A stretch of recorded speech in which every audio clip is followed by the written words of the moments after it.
Welcome back once again. हम लोग potential chapter discuss कर रहे हैं।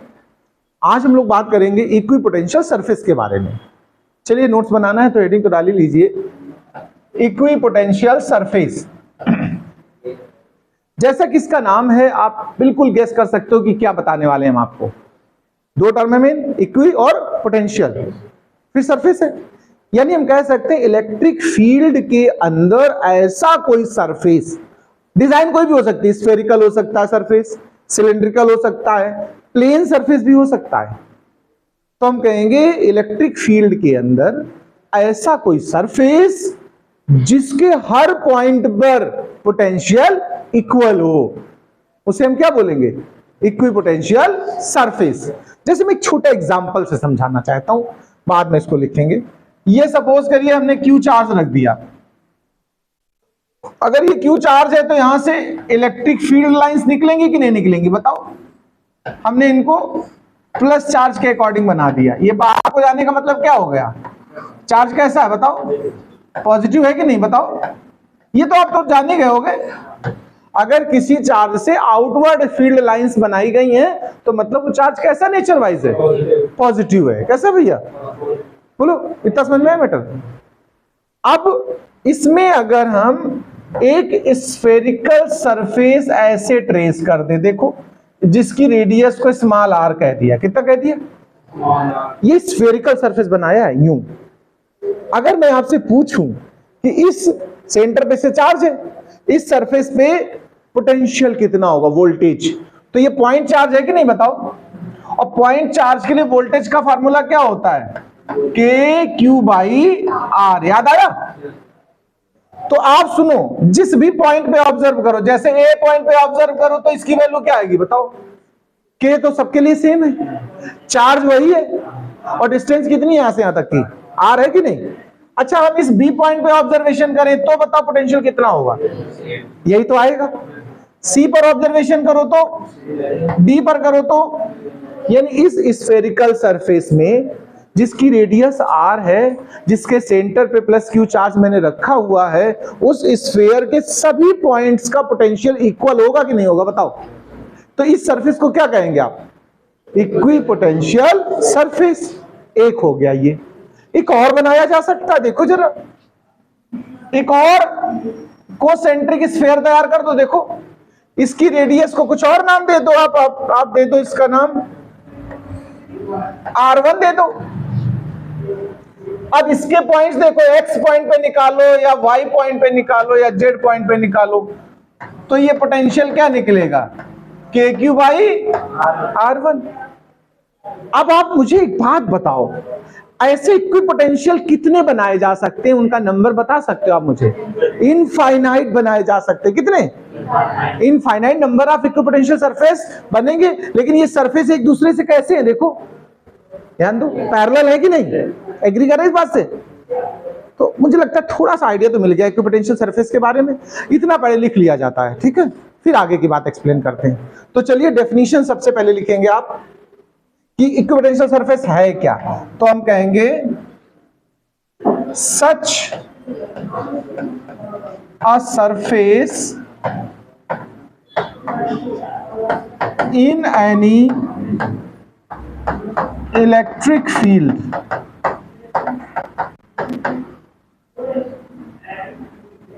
which have ना ऐसा नहीं, such a surface in an electric field at which all points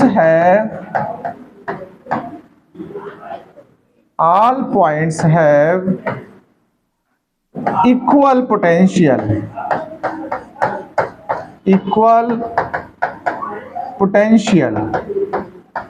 is called equipotential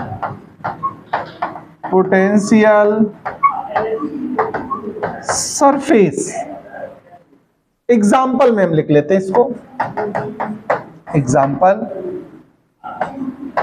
a point charge have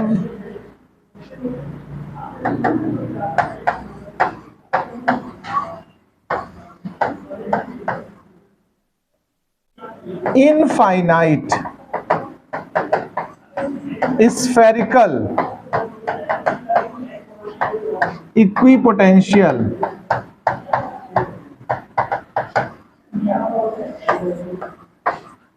surfaces.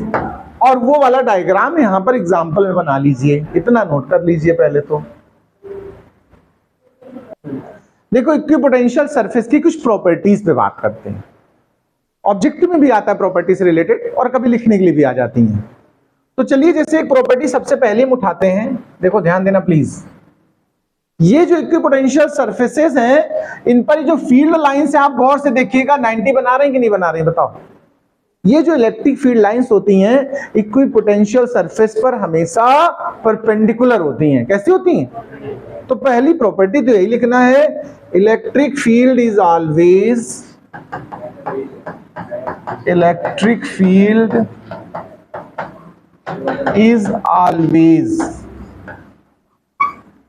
perpendicular to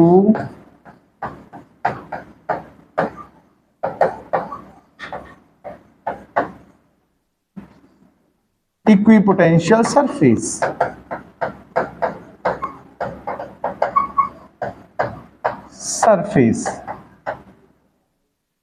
अगली property की बात करेंगे। ये जो इक्विपोटेंशियल सरफेस है ना, जहां जहां स्ट्रॉन्ग फील्ड होगा वहां बहुत क्लोजर होता है। कैसा होता है? और जहां फील्ड वीक होगा वहां थोड़ा वाइडर हो जाएगा। ये ऐसी सिचुएशन में जहां इलेक्ट्रिक फील्ड यूनिफॉर्म नहीं है। यूनिफॉर्म है तब तो बराबर रहेगा, कोई दिक्कत ही नहीं। नॉन यूनिफॉर्म फील्ड के लिए अगर कभी पूछा जाए तो आप कहेंगे ये सरफेसेस क्लोजर होते कहां पर? जहां पर फील्ड स्ट्रांग होगा, और जहां फील्ड वीक होगा वहां ये वाइडर होंगे। ऐसा एग्जांपल आगे हम एक लिखाएंगे, आपको दिखाएंगे बना करके। फिलहाल अभी प्रॉपर्टी में लिख दो, these surfaces are closer to each other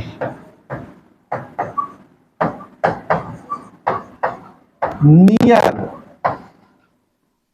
या इन लिख दो नियर की जगह, each other in strong field. जहां फील्ड स्ट्रॉन्ग है वहां पर ये क्लोजर होंगे। एक और प्रॉपर्टी की बात करेंगे हम। ये जो इक्विपोटेंशियल सरफेस है ना, इनमें अगर हम एक पॉइंट से दूसरे पॉइंट तक टेस्ट चार्ज को कैरी करें, मतलब मूव कराएं, ट्रांसफर करें, तो देखें जरा वर्क डन कितना होगा। इसको ऐसे में एक डायग्राम से समझाता हूं। सपोज करो ये एक हमारा इक्विपोटेंशियल सरफेस है। देखो मेरी बात को सुनना, इसके कोई 2 पॉइंट्स हमने आर्बिट्रेरी तौर पे चूज कर लिए हैं, ए और बी। ए पर पोटेंशियल हमने कह दिया VA, और बी पर क्या बोल दिया VB। और ये है कैसा सरफेस? इक्विपोटेंशियल सरफेस है। इस सरफेस में अगर हम टेस्ट चार्ज को A से B तक ले जाएं Q0 को, तो वर्क डन कितना होगा तुम बता सकते हो क्या मुझे?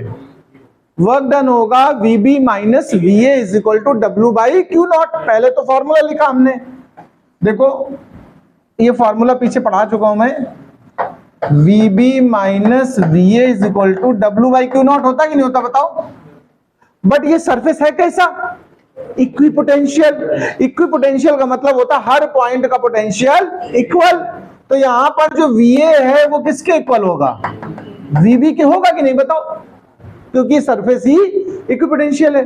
तो जब ये दोनों जीरो हो गए, जरा देखो भाई, तो W बाई Q0 से अगर आप W निकालो तो क्या निकल के आया बताओ?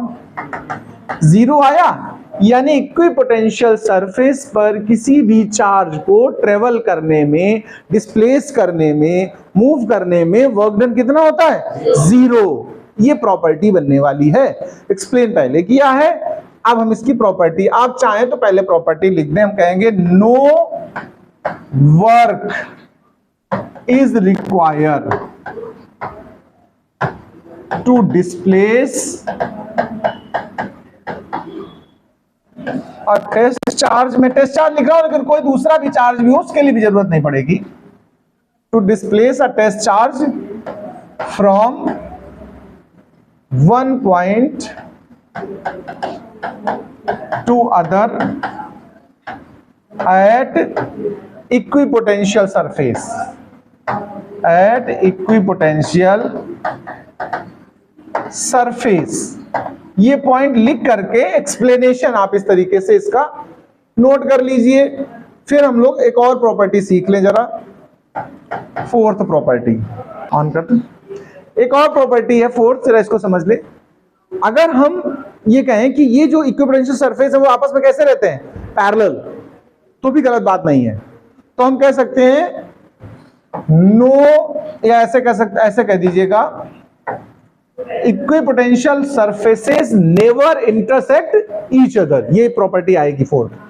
हम कहेंगे equipotential surfaces, equipotential surfaces never intersect each other, intersect each other। और रीजन वही है कि अगर इंटरसेक्ट करेंगे तो मतलब इंटरसेक्शन पॉइंट पर फिर फील्ड की डायरेक्शन कितनी होगी, 2, जो कि रॉन्ग है या इम्पॉसिबल है। तो पहले तो ये लिख देंगे equipotential surfaces never intersect each other if they do, then there are two directions of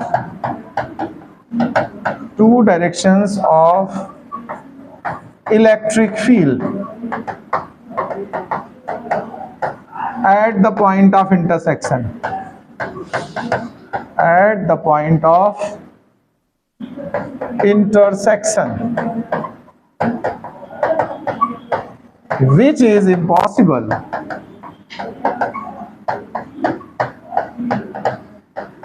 note कर लीजिए भाई। देखिए हम लोग अब कुछ एग्जांपल्स समझ लें इक्विपोटेंशियल सरफेस होते कैसे हैं। जैसे एक तो भी एग्जांपल सिखाया मैंने, मैं दोबारा फिर उसको बता रहा हूं। सबसे पहले की एग्जांपल है equipotential surface for a positive point charge. अभी पीछे जो बनाया था हमने, क्या बनाया था, पॉजिटिव पॉइंट चार्ज के लिए था, वही दोबारा कह रहा हूं। हम कह रहे हैं equipotential surface, equipotential surface for positive point charge. अगर कभी आपसे एग्जाम में पूछा जाए इसके लिए बनाइए, तो फिर आप कैसे बनाएंगे इसको समझ लें। हमने सबसे पहले सेंटर में एक पॉजिटिव पॉइंट चार्ज ले लिया, क्यों, फील्ड लाइंस तो आप जानते हो कि ये एरो ऐसे बनाएंगे। जो अभी डायग्राम बनाया था मैं वही बना रहा हूं दोबारा से, इसमें वही बनेगा, बस मेरा मन हो रहा था दोबारा बनाने का तो मैं बना रहा हूं। ऐसे तो फील्ड लाइंस बना दो, और इसमें कोसेंट्रिक सर्कल्स देखो, ये स्फीयर्स हैं एक्चुअल में।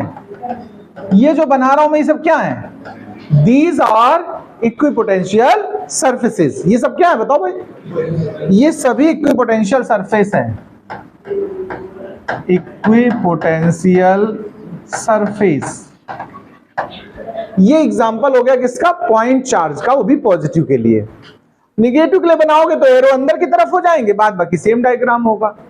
अगला समझिए जो मेन है, अब मैं नेक्स्ट बताने वाला हूं। सेकेंड एग्जांपल, अगर सपोज करो 2 पॉइंट चार्ज तो हो, लेकिन वो दोनों अपोजिट हो और इक्वल हो मैग्नीट्यूड में, डायरेक्शन मतलब साइन कैसा हो, एक प्लस और एक माइनस। जैसे डाइपोल है, डाइपोल के लिए पूछ दे आपसे कि बनाओ इक्विपोटेंशियल सरफेस, तो समझना हम कहेंगे अब कितनी बार किसके लिए बना रहे हैं, for 2 equal and opposite charges. इसके लिए अगर आप बनाते हो तब कैसा बनेगा, इस पे गौर करिए भाई, बढ़िया बात है एकदम, बहुत फर्स्ट क्लास। हमने कह दिया एक ये हमारा निगेटिव चार्ज है और एक ये हमारा सेपरेशन थोड़ा बहुत है जो भी है। अब जरा एक बात हो, बहुत अच्छे सुनिएगा, अगर 2 पॉइंट्स हैं, चार्जेस हैं, तो इनका जो इलेक्ट्रिक फील्ड होगा ध्यान रखिएगा इन बिटवीन स्ट्रांग होगा। कैसा होगा, इन दोनों चार्जेस के बीच में जो इलेक्ट्रिक फील्ड होगा वो कैसा होगा, स्ट्रांग फील्ड होगा। और इस साइड और उस साइड जो फील्ड होगा वो वीक होगा, तो इक्विपोटेंशियल सरफेस बनेंगे। आप थोड़ा पहचानिए अच्छे से, इस कलर से बनाते हैं। देखो आप बनाएंगे तो स्फीयर ही, लेकिन स्फीयर बनाते समय ये गौर करिएगा इधर का जो क्लोजनेस है वो पास पास दिखाने तुम्हें, देखो, और जब इस तरफ ले जाओगे तो ये चीज कैसी हो जाएगी, थोड़ी वाइडर। मेरी बात को समझना, जो भी प्रॉपर्टी लिखाई मैंने, यानी ये वाले देखो कुछ इस तरीके से शो करना, ये क्लोजर दिखना चाहिए, यहां जैसे दूर जाओगे तो कैसे हो जाएंगे ये ऐसे वाइडर। यही इस तरफ भी बनाना है तुम्हें ऐसे, ये इक्विपोटेंशियल सरफेस होंगे, मतलब बीच की तरफ आओगे तो पास पास में दिखेंगी लाइंस, वो मतलब सरफेसेस, और जैसे उस साइड जाओगे तो इनके बीच का देखो ये सेपरेशन वाइडर हो गया कि नहीं हो गया। ये इक्विपोटेंशियल सरफेस है, लेकिन ये तभी सही लेट किया जाएगा जब हमने इसके वो बनाए हो, क्या फील्ड लाइंस तो बनानी है आपको, उससे आप बच नहीं सकते हो, ठीक है। ये चूंकि निगेटिव चार्ज है, देखो कैसा है निगेटिव चार्ज, तो आपको याद आया होगा निगेटिव चार्ज के लिए हमने जो फील्ड लाइंस कभी पीछे बनवाई थी वो इस तरह बनवाई थी, याद है, पॉजिटिव निगेटिव से, उससे सॉरी क्या पॉजिटिव से निकलती थी और निगेटिव एंटर करती थी। एरो उल्टा लगा दिया, मैं सीधा कर देता हूं इनका। यहां पर जो ये एरो है ना, ये किस तरफ को मूव करेंगे, पॉजिटिव से निकलेंगे और निगेटिव में एंटर करेंगे, ठीक है ऐसे। और यहां की ये प्रॉपर्टीज देखो, ये पॉजिटिव है इसलिए एरो किस तरफ जाएंगे इसके, हाँ ये इलेक्ट्रिक फील्ड लाइंस वाली बात हो गई। और ये जैसे ये मतलब इस तरीके से यहां, तो ये जो हमने आपको रिप्रेजेंटेशन दिखाया किसके लिए है, equipotential surface for equal and opposite charges. लेकिन अगर इक्वल ही चार्ज होते, मतलब अपोजिट ना हो, नेचर भी सेम हो और मैग्नीट्यूड भी सेम हो, ऐसा भी आ जाता है। तो आइए थर्ड एग्जांपल उसका लेते हैं। फॉर टू पॉजिटिव चार्जेस, हम दोनों ही चार्ज कैसे ले रहे हैं, पॉजिटिव चार्ज ले रहे हैं। अब हम इनके लिए बनाने वाले हैं, देखो जरा भाई, ये भी पॉजिटिव चार्ज है और ये भी पॉजिटिव, दोनों ही पॉजिटिव हैं। फील्ड लाइंस देखो पॉजिटिव पॉजिटिव की रिपल करेंगे कि नहीं, याद है बनवाए थे मैंने फर्स्ट चैप्टर में। ये देखो बाहर की तरफ एरो होगा, बाहर की तरफ एरो होगा ऐसे, लेकिन ये जब उस तरफ जाएंगी तो ऐसे ही रिपल्सन जैसा इनमें ऐसे हो जाता है। ऐसा हमने आपको याद होगा जहां electric field lines topic discuss किया फर्स्ट चैप्टर में, वहां ऐसे बनवाया था। तुम्हें अगर ना याद हो तो आप पुराना चैप्टर ओपन करके देख सकते हो। ऐसे बनाए थे फील्ड लाइंस कि नहीं बनाए थे, बताओ। पॉजिटिव से निकलेंगे लेकिन आपस में रिपल्सन तो मीट नहीं हो पाएंगी। अब अगर हमें यहां पर बनाना है, क्या बनाना है, इक्विपोटेंशियल सरफेस, तो सुनिए ये जो इक्विपोटेंशियल सरफेस होगा उसी स्टाइल से बनेगा, मतलब इस तरफ तो क्लोजर दिखेगा और इस तरफ कैसा होगा, वाइडर। देखो ऐसे समझना बात को, इधर साइड के पास पास दिखेंगे, इस तरफ कैसी हो जाएंगे, आपस में डिस्टेंस बढ़ जाएगा ऐसे। अभी लेकिन इसमें एक खास बात और आने वाली है, खास बात ये आने वाली, जब ये ज्वाइन करने लगेंगी, जैसे इसको और इसको देखो आपस में, हमने कैसा दिखाया आपको, ये आपस में ज्वाइन कर गए, टच कर गए हैं। इसके बाद जो अगला बनेगा वो ध्यान देना यहीं से यू बनेगा इस तरीके से, ये कॉमन शुरू हो जाएंगे। कैसे स्टार्ट हो जाते हैं ऐसे, ये थोड़ा अच्छा नहीं बना, हटाओ। मतलब मेरे कहने का ऐसे थोड़ा दूर होगा, ये पास में आ जाएगा और फिर थोड़ा डिस्टेंस। ये जो बना डिजाइन ये उनके लिए है जब दोनों ही चार्ज एक ही नेचर के हो, पॉजिटिव पॉजिटिव हो या निगेटिव निगेटिव हो, तो ये स्टाइल स्टार्ट होता है। ये इक्विपोटेंशियल सरफेस ऐसे बनाने के लिए एग्जाम में आता है, draw equipotential surfaces for two equal and similar charges, तो ऐसा बना दोगे। इक्वल एंड अपोजिट चार्जेस तो ऐसा बना दोगे, पॉजिटिव चार्ज या निगेटिव चार्ज है तो ऐसा बना दोगे। लेकिन अगर एक बात आ जाए, एक और एग्जांपल देख लो, ये तुम्ही लोग को पढ़ा रहा हूं मैं एग्जांपल, सब इससे पढ़ाता नहीं, किसी को छोड़ देता हूं बहुत कुछ, ठीक है, ये अपने बिल्कुल एकदम खास हो, एकदम बिल्कुल। तो देखो अगर by the way uniform electric field में ड्रॉ करने को आ जाए, देखिए equipotential surface in uniform electric field, in uniform electric field, इस पे जरा गौर करिएगा। सबसे सिंपल यही केस है। यूनिफॉर्म फील्ड हम कैसे रिप्रेजेंट करते थे, याद है किसी को, पैरेलल एरो बना देते हैं हम लोग, तो इसको हम क्या बोलते हैं बताओ? यूनिफॉर्म इलेक्ट्रिक फील्ड बोलते हैं कि नहीं बोलते हैं बताओ? पूरे में सेम फील्ड है, तो इसमें पैरेलल आप प्लेन्स ड्रॉ कर दें। जैसे एक प्लेन ये मैंने ड्रॉ कर दिया, ये क्या, ये एक प्लेन हो गया, इसी के पैरेलल एक और प्लेन ड्रॉ कर दो, ऐसे और ड्रॉ कर दो। आप जितने चाहो 1000 2000 बना लो, कितने बना सकते हो? Many more. ये सब क्या है? These are equipotential surface. सबसे सिंपल केस है, फर्स्ट वाला सबसे सिंपल था और ये सबसे सिंपल। तो अगर कभी आपसे यूनिफॉर्म इलेक्ट्रिक फील्ड में पूछा जाए, ये इलेक्ट्रिक फील्ड यूनिफॉर्म है, तो इस तरह के पैरेलल जहां जितने बना डालो। ये आपके पास 4 एग्जांपल हो गए किसके? यूनिफॉर्म सॉरी इक्विपोटेंशियल सरफेसेस के। नोट कर लीजिए, समझ पाए हो? तो एक चीज थोड़ा देख लीजिए भैया, जैसे अगर दोनों ही चार्ज देखो, एक निगेटिव एक पॉजिटिव है ना, तो यहां पर स्ट्रॉन्ग फील्ड है। प्लीज इस बात पे थोड़ा फोकस करिएगा। एक चार्ज कैसा है यहाँ? निगेटिव और एक पॉजिटिव, तो मिड में स्ट्रॉन्ग है। स्ट्रॉन्ग मिड में होने की वजह से इनको हमने आपस में कैसे दिया? देखो, these are closer at this point but wider at outside. लेकिन अगर दोनों ही चार्ज सिमिलर हो, जैसे पॉजिटिव पॉजिटिव है, तो यहां पर फील्ड हमारी वीक होगी। मिड में फील्ड कैसी आएगी? वीक, मिड पॉइंट पे। तो इस जगह जो आप डिजाइन बनाएंगे, तो यहां सेपरेशन थोड़ा बड़ा बनाना है। इनके बीच का सेपरेशन इस तरफ ज्यादा होगा और उस तरफ ये क्लोजर हो जाएंगे आउटसाइड में। थोड़ा इस जगह थोड़ा चेंज होगा, बाद में डिजाइन में कोई चेंज नहीं आएगा। इस तरफ ये क्लोजर होंगे और अंदर इनके बीच की डिस्टेंस बड़ी होगी आपस में, सेपरेशन। तो दोबारा एक फ्रेश डायग्राम बनाते हैं। देखो, ये पॉजिटिव चार्ज है और ये भी पॉजिटिव चार्ज है। मैं ये कह रहा था कि इस साइड इनका देखो, ये जो सेपरेशन होगा यहां ज्यादा देना है और इस तरफ इनको क्लोजर लेना, बाहर साइड। ये स्पेस ज्यादा बनाना है तुम्हें और इस तरफ इनका स्पेस, ये सेपरेशन छोटा करना है इस साइड वाला। यही काम इस तरफ करेंगे, ये सेपरेशन ज्यादा रहेगा और उस तरफ ये आपस में पास पास हो जाएंगे इन दिस वे, ऐसे। और जब ये आपस में टच कर लेंगे तो ये डिजाइन ऐसे चलने लगेगी, इस तरीके से। इस तरह से बनाएंगे आप। यहां बहुत पास में बना देना है बाहर साइड, ये ऐसे कितने भी बना सकते हो। फील्ड लाइंस तो उसी तरह बनाओगे, पॉजिटिव है तो एरो बाहर की तरफ बना दोगे। ये थोड़ा सा चेंज है, नोट कर लीजिए ऐसे बना करके, ठीक है। तो डालो।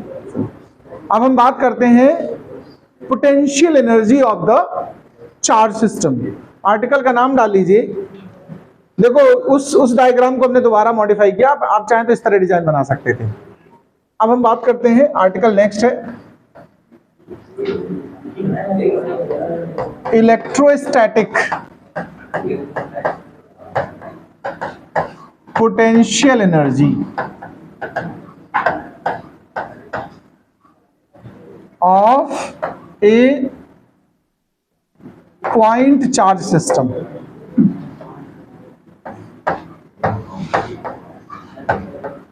मतलब ऐसा है, सुनिए, अगर कोई ऐसा सिस्टम या अरेंजमेंट आपने प्रिपेयर किया है जहां पर कई पॉइंट चार्जेस रखे हैं, तो उसमें कितना पोटेंशियल एनर्जी बनेगा। जैसे मैं एक एग्जांपल में बताता हूं, पहले समझना थोड़ा। अगर 2 पॉइंट चार्ज है, जैसे Q1 और Q2 है, तो इनके बिटवीन कितनी एनर्जी स्टोर हो जाएगी, इस सिस्टम की पोटेंशियल एनर्जी कितनी होगी। ऐसे न्यूमेरिकल आता है अक्सर कि 2 या 3 या 4 चार्जेस दिए होंगे आपको, आपसे पूछा जाएगा इस सिस्टम की पोटेंशियल एनर्जी कैलकुलेट कीजिए। तो देखो, पिछला आर्टिकल जो हमने एक बार डेरिवेशन किया था, आपको याद होगा, जहां हमने इलेक्ट्रिक पोटेंशियल कैलकुलेट किया था, electric potential due two point charge, वहां पर हमने वर्क डन फाइंड किया है। आप चाहें तो उस आर्टिकल को बैक होकर के देखें। वर्क डन में फार्मूला निकला था Q0/R। अगर आपको याद हो तो ठीक है, नहीं तो आप देख लें बैक होकर। ये रिजल्ट वर्क डन का है। आप चाहें तो पीछे जो टॉपिक हमने डिस्कस किया था, electric potential due two point charge, उसमें वर्क डन निकाला था और ये सेपरेशन R ले लिया मैंने। और जो वर्क होता वही तो एनर्जी बनता कि नहीं बनता, बताओ।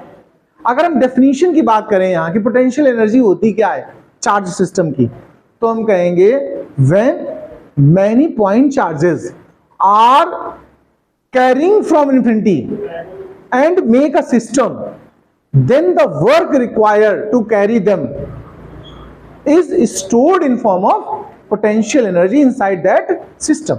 यानी बहुत से पॉइंट चार्ज हैं, और पॉइंट चार्ज हैं कहां पर, इन्फिनिटी में। वहां से ला के आपने एक सिस्टम प्रिपेयर किया, जैसे स्क्वायर बना दो, स्क्वायर के कॉर्नर्स पे रख दो 4 चार्ज, एक सिस्टम हुआ। एक ट्रायंगल बना लो, ट्रायंगल के कॉर्नर पे रख दो चार्जेस। तो जो भी सिस्टम आपने बनाया है उसके लिए पॉइंट चार्ज आप कहां से लाए, इन्फिनिटी से। इन्फिनिटी से लाके उनको अरेंज करने में कुछ वर्क डन करना पड़ा, जो वर्क डन आपने किया वही बन गया उस सिस्टम की पोटेंशियल एनर्जी। तो डेफिनेशन कुछ इस तरह पहले लिख लो, बाद में इसका मैटर स्टार्ट करते हैं। तो हम कहेंगे when we make a system of point charges, these charges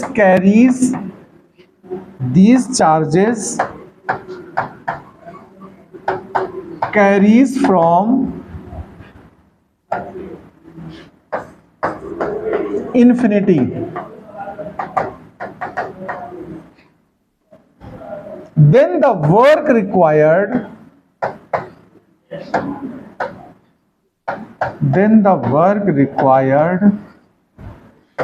to make this system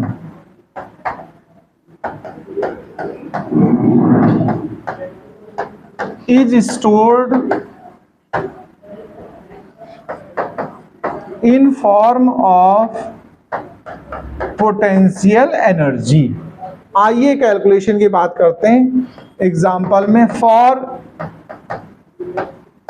a system of 2 point charges,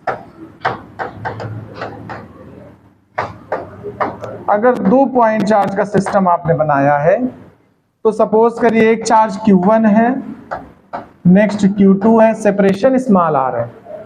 तो इसकी जो एनर्जी बनेगी वही वर्क डन का फॉर्मूला है K Q1 Q2 by R। ये बस एनर्जी पोटेंशियल, इसलिए सिंबल में बदल के हमने W की जगह क्या यूज कर दिया, U इस्तेमाल कर दिया है।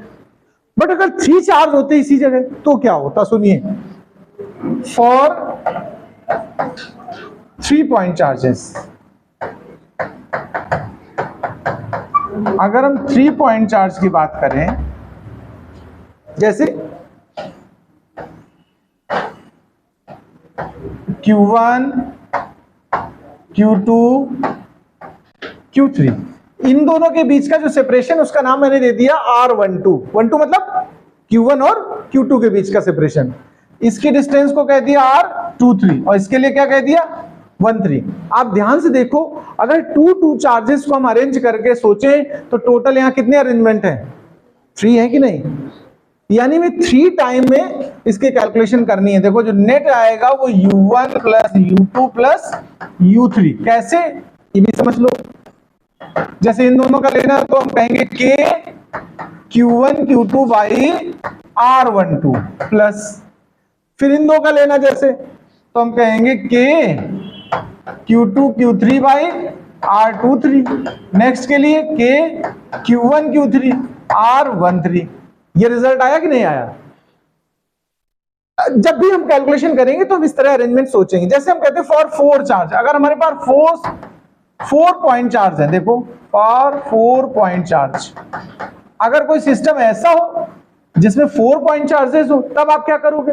देखो इसको भी समझना, हमने क्या किया, ऐसे रख लिया Q1 Q2 Q3 Q4। अब आप गेस करो इसके लिए कितने स्टेप्स में सॉल्व हो पाएगा, गेस करो कितने बनेंगे, 6 बनेंगे। कैसे, 1 2 3 4 5 और 6 बार में सॉल्व होगा। तो ये सेपरेशन जैसे 1 2 कह दिया, इसको 2 3 कह दिया, इसको 3 4 कह लो, इसको 1 4 कहो। इनके सेपरेशन को क्या कहोगे 1 3 और इनके सेपरेशन को 2 4। यही चीज अब हम लोग 6 पार्ट में सॉल्व करेंगे। तो कॉमन तो के होता ही है, के तो सब में रहता है, कॉमन निकाल के रख लो। अब जो बच रहा जरा उसको रखते हैं, जैसे Q1 Q2 बाई R12, फिर Q2 Q3 बाई R23, फिर Q3 Q4 R34, फिर Q1 Q4 R14 प्लस, फिर डायगोनल वाले उठा लो, तो Q1 Q3 बाई R13 और Q2 Q4 बाई R24। इस तरह से सॉल्व होगा। इसको जनरलाइज भी किया जा सकता है। जनरलाइज मतलब समझना, जनरल के हिसाब से सिग्मा QI QJ ऐसे लिख दिया, और के बाहर कॉमन है, अपान में लिख दो RIJ। तो सुन लो, पूरे फार्मूले का एक ही स्टेप में लिख दिया मैंने। कैसे? जब IJ को आप पहले 1 रखोगे, देखो 1 से लेकर के कहां तक वेरी कर सकता है ये, 4 तक। एक बार 1 2, भाई IJ बराबर थोड़ा रखना है, 1 2 तो यहां भी 1 2, तो यहां भी 1 2। जब 2 3 तो 2 3 2 3 ऐसे वेरी करेगा। तो इस तरह से भी आप जनरल फॉर्मेट में समझ सकते हो। मेन टारगेट हमारा न्यूमेरिकल्स रहेगा, तो उसमें ज्यादा से ज्यादा 4 का दिया जाता है, स्क्वायर या क्या देगा, रेक्टेंगल। ज्यादातर ट्रायंगल दिया जाता है। ज्यादातर क्या आता है वैसे, ट्रायंगल। मेथड्स आपको सीखना, ये नोट कर लीजिए पूरा। देखिए अब हम लोग एक आर्टिकल डिस्कस करेंगे, work done on rotating an electric dipole inside electric field. और इलेक्ट्रिक फील्ड कैसा होना चाहिए, यूनिफॉर्म। ये तो आर्टिकल का नेम है। चलिए हम स्टार्ट करते हैं। सबसे पहला काम हमारा होगा, एक यूनिफॉर्म इलेक्ट्रिक फील्ड डेवलप कर लो। ऐसे देखो, यूनिफॉर्म इलेक्ट्रिक फील्ड हम लोग कैसे बनाते हैं बताओ जरा, पैरेलल एरो से बनाते हैं कि नहीं बनाते, बताओ भाई। इसके अंदर हम एक इलेक्ट्रिक डाइपोल ला रहे हैं। आप जानते तो इलेक्ट्रिक डाइपोल, उसको तो बताने की जरूरत है नहीं मुझे। तो एक इलेक्ट्रिक डाइपोल ला रहा हूं, वो आराम से समझिएगा। और वो इलेक्ट्रिक डाइपोल सपोज करो इस फील्ड के साथ किसी पर्टिकुलर एंगल पर रखा हुआ। देखो ये माइनस चार्ज है और ये चार्ज कैसा है, प्लस है। इसने फील्ड के साथ कोई एक एंगल पर्टिकुलर बना रखा है, इसका नाम दे दो θ1। क्या दे दो, इलेक्ट्रिक फील्ड के साथ इस डाइपोल का एंगल कितना है, θ1। ये पहले से इनिशियल एंगल θ1 है। इस तरह से देखो, ये मार्कर रखा। अब इसको रोटेट कराया हमने और किसी पर्टिकुलर दूसरे एंगल पे ले गए, जिसको हम नाम दे देंगे θ2। इसी डाइपोल को रोटेट करा करके आप सपोज करो इस कंडीशन पे ले गए हो, this is the new condition. ये यानी ये अब नया डाइपोल पहुंच गया इस तरह से, यानी -q यहां चला गया और +q यहां पहुंच गया। तो अब एंगल कितना हो गया बताओ, θ2 लेट कर लिया। यानी हमने इस डाइपोल को रोटेट किया है फ्रॉम θ1 टू θ2। डिस्प्लेस करने के लिए फोर्स रिक्वायर्ड होता पता है, और रोटेट करने के लिए टॉर्क। क्या रिक्वायर्ड होता है, टॉर्क। आइए हम लोग को तो वर्क डन निकालना है। वैसे बचपन से अब तक आपने एक फार्मूला सुना होगा, work is equal to force into displacement. किसी ने ना सुना हो तो मुझे बता दो। बट यहां हम डिस्प्लेस तो कर ही नहीं रहे, हम क्या कर रहे हैं, रोटेट। तो फोर्स की जगह क्या लिखना चाहिए, टॉर्क। क्या लिखना चाहिए, तो हम यहां पर अगर इस तरह का फार्मूला सोचे तो हमें क्या लिखना है, देखो work is equal to torque into displacement नहीं होगा, बल्कि एंगुलर डिस्प्लेसमेंट। क्या होगा, अब आप बताओ इस बात से एग्री हो गए कि ये फार्मूला कहां से आया है, वहीं से आया है। वर्क की जगह टॉर्क होता है रोटेशन में, और रोटेट कर रहे हो तो एंगल चेंज हो रहा है, तो डिस्प्लेसमेंट कौन सा होगा, एंगुलर। हम इसको डिफरेंशिएशन इंटीग्रेशन कॉन्सेप्ट से यूज करेंगे, इसलिए छोटा सा वर्क डन लिया थोड़ा डिस्प्लेसमेंट के लिए, और टॉर्क टाउ हो गया, एंगुलर डिस्प्लेसमेंट को दे दिया मैंने d थीटा। अब बताओ इससे यहां तक पैटर्न समझ में आ गया। बट हम टोटल वर्क डन अगर निकाले तो इंटीग्रेशन करना पड़ेगा मुझे। For net work done, for net work done from θ1 to θ2, θ1 से θ2 के लिए, तो वर्क डन W बन गया, इधर इंटीग्रेशन का साइन आ गया, θ1 से θ2 लिमिट हो गई टाउ थीटा। जरा इसको समझ लो, इसको समझ लो, ये तो फॉर्मूला बन गया। हम टॉर्क तो पढ़ चुके हैं ना फर्स्ट चैप्टर में। टॉर्क का फॉर्मूला क्या था, किसी को याद है? Tau is equal to p E sine theta. क्या निकाला था? टाउ इज इक्वल टू, हम लोग पहले ही सीख चुके हैं लास्ट चैप्टर में, tau is equal to p E sine theta. नहीं याद हो तो पीछे जाओ, पलट के अपना पेज देखो जाके। तो यहाँ टाउ को हम क्या लिख पाएंगे बताओ? θ1 से θ2, और ये हो गया पीई साइन थीटा और डी थीटा। पीई तो कांस्टेंट ले लो, बाहर है, बचा क्या अंदर? Sine theta. साइन का इंटीग्रेशन क्या होगा?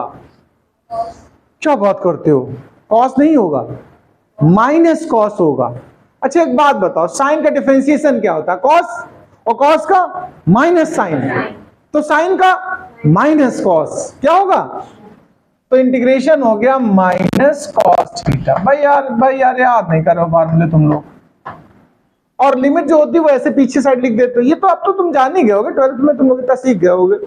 अपर लिमिट और लोअर लिमिट, पहले अपर लगाएंगे, पीई माइनस कॉस θ2 पहले, फिर माइनस माइनस प्लस हो जाएगा कॉस θ1। भाई एक फार्मूले का माइनस होता है, एक पहले से माइनस एग्जिस्ट कर रहा है।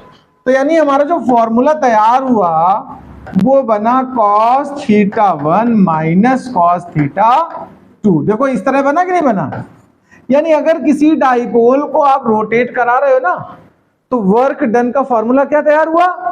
PE bracket cos θ1 minus cos θ2। But exam में कभी कभी ऐसे जनरल नहीं पूछता है। अगर ये कह दे फ्रॉम θ1 इज इक्वल टू 0, यानी पहले डाइपोल लेटा हुआ है ऐसे already parallel to the field, और फिर इसको थीटा एंगल रोटेट कराया, तो इसी फार्मूले में θ1 को अगर थीटा कह दिया जाए 0 और θ2 को थीटा कह दिया जाए, इसका मतलब क्या हुआ? इनिशियली वो फील्ड की पैरेलल है, 0 एंगल पे है, और फिर एक पर्टिकुलर एंगल घुमाया तुमने, उसकी वैल्यू थीटा। भाई θ1 θ2 तब है ना जब दोनों ही कोई एंगल थे ऑलरेडी। अब एक 0 था तो दूसरे को फिर थीटा कह लो। तो फिर ये फॉर्मूला देखो कैसा बन जाएगा, पीई और cos 0 माइनस कॉस थीटा हुआ, और cos 0 की वैल्यू 1। तो ये बन के हमारा इस तरह का फार्मूला ज्यादातर देखने को मिलता है। ये फॉर्मूला ज्यादा कॉमन है, ध्यान रखिए। जबकि ज्यादा अच्छा फार्मूला ऊपर वाला है, कोई भी वैल्यू हो थीटा की वो सब में सेटिस्फाइड करेगा। ये स्पेशल है, क्या है? 0 से थीटा के लिए, ठीक है, यानी इसमें इनिशियल 0 होना जरूरी है। खैर यहां पर इक्विलिब्रियम की बात करता हूं मैं थोड़ा सा। इक्विलिब्रियम कंडीशन में 3 केस हम डिस्कस करेंगे। पहला केस सुनिए प्लीज, फॉर स्टेबल इक्विलिब्रियम। क्या? Stable equilibrium. अगर आपसे पूछा जाए what is the condition of stable equilibrium, तो ध्यान रखना प्लीज, जो थीटा है यहां पर स्टेबिलिटी के लिए वो हो जाता है 0 डिग्री। कितना? 0 डिग्री स्टेबिलिटी के लिए। अब थीटा अगर 0 रख दो तो वर्क डन देखो, स्टेबल इक्विलिब्रियम में वर्क डन कितना आया बताओ? 0। यानी वो 0 में लेटा, वो अपने आप ही आ जाएगा 0 पे, उसे कुछ नहीं चेंज करना है। स्टेबल इक्विलिब्रियम के लिए एंगल याद रखिएगा कितना होता है? 0। अगर अनस्टेबल इक्विलिब्रियम की बात की जाए कभी, फॉर अनस्टेबल इक्विलिब्रियम, तो थीटा होता 180 डिग्री। कितना होता भैया? यानी कि यहां 180 करोगे, cos 180 -1 माइनस माइनस हो जाएगा प्लस का 2, तो ये 2 पीई बन जाएगा। क्या बन जाएगा? Work done. और अनस्टेबिलिटी कब होती है? जब थीटा 90 होता है। क्या होता है? एक बात और समझ लो, अनस्टेबल मतलब वो नॉन इक्विलिब्रियम कहोगे उसको। क्या कहोगे? ये तो स्टेबल और अनस्टेबल इक्विलिब्रियम है, उसको बोलेंगे हम लोग क्या? Non equilibrium. अगर इसकी कंडीशन की हम बात करें तो फिर थीटा 90 हो जाता है। कितना? तो वर्क डन कितना बचेगा? सीधा सीधा PE बचेगा। कितना बचता है? इतना नोट कर लीजिए, आज इतना सफिशिएंट है। नमस्कार।